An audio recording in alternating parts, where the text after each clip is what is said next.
Jésus se mit de nouveau à enseigner au bord de la mer de Galilée. Une foule très nombreuse se rassembla auprès de lui, si bien qu'il monta dans une barque où il s'assit. Il était sur la mer, et toute la foule était près de la mer, sur le rivage.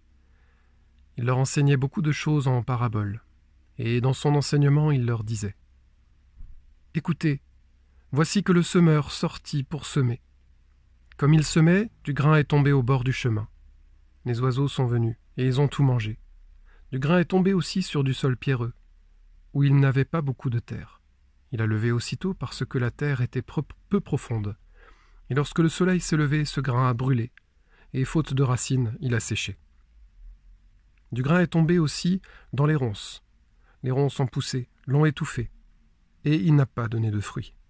Mais d'autres grains sont tombés dans la bonne terre.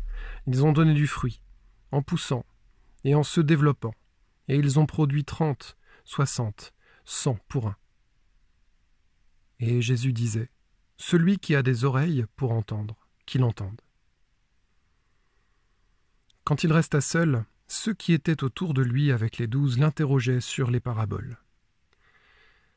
Il leur disait, « C'est à vous qu'est donné le mystère du royaume de Dieu, mais à ceux qui sont dehors, tout se présente sous forme de paraboles. Et ainsi, comme dit le prophète, ils auront beau regarder de tous leurs yeux, ils ne verront pas. Ils auront beau écouter de toutes leurs oreilles, ils ne comprendront pas. Sinon ils se convertiraient et recevraient le pardon. » Il leur dit encore, « Vous ne saisissez pas cette parabole? Alors comment comprendrez-vous toutes les paraboles? Le semeur sème la parole. Il y a ceux qui sont au bord du chemin, où la parole est semée. Quand ils l'entendent, Satan vient aussitôt et enlève la parole semée en eux. Et de même, il y a ceux qui ont reçu la semence dans les endroits pierreux. Ceux-là, quand ils entendent la parole, ils la reçoivent aussitôt avec joie. Mais ils n'ont pas en eux de racines. Ce sont les gens d'un moment. Que vienne la détresse ou la persécution à cause de la parole, ils trébuchent aussitôt. Et il y en a d'autres qui ont reçu la semence dans les ronces. Ceux-ci entendent la parole, mais les soucis du monde, la séduction de la richesse et toutes les autres convoitises les envahissent et étouffent la parole, qui ne donne pas de fruits.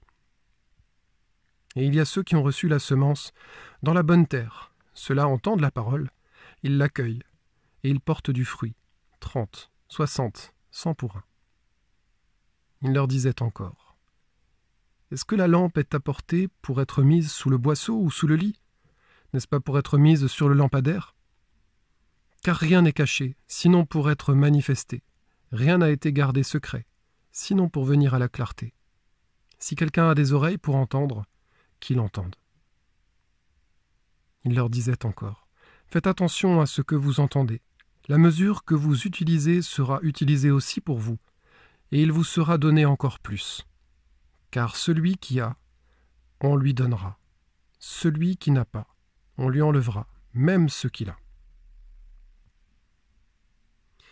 Il disait, « Il en est du règne de Dieu comme d'un homme qui jette en terre la semence. Nuit et jour, qu'il dorme ou qu'il se lève, la semence germe et grandit, il ne sait comment. D'elle-même la terre produit d'abord l'herbe, puis l'épi, enfin du blé plein l'épi. Et dès que le blé est mûr, il y met la faucille, puisque le temps de la moisson est arrivé. » Il disait encore, « À quoi allons-nous comparer le règne de Dieu? Par quelle parabole pouvons-nous le représenter? Il est comme une graine de moutarde. Quand on la sème en terre, elle est la plus petite de toutes les semences. Mais quand on l'a semée, elle grandit et dépasse toutes les plantes potagères. Et elle étend de longues branches, si bien que les oiseaux du ciel peuvent faire leur nid à son ombre. » Par de nombreuses paraboles semblables, Jésus leur annonçait la parole, dans la mesure où ils étaient capables de l'entendre. Il ne leur disait rien sans parabole, mais il expliquait tout à ses disciples, en particulier. Ce jour-là, le soir venu, il dit à ses disciples, « Passons sur l'autre rive. » Quittant la foule, ils emmenèrent Jésus, comme il était, dans la barque, et d'autres barques l'accompagnaient. Survient une violente tempête. Les vagues se jetaient sur la barque, si bien que déjà elle se remplissait. Lui dormait sur le coussin à l'arrière.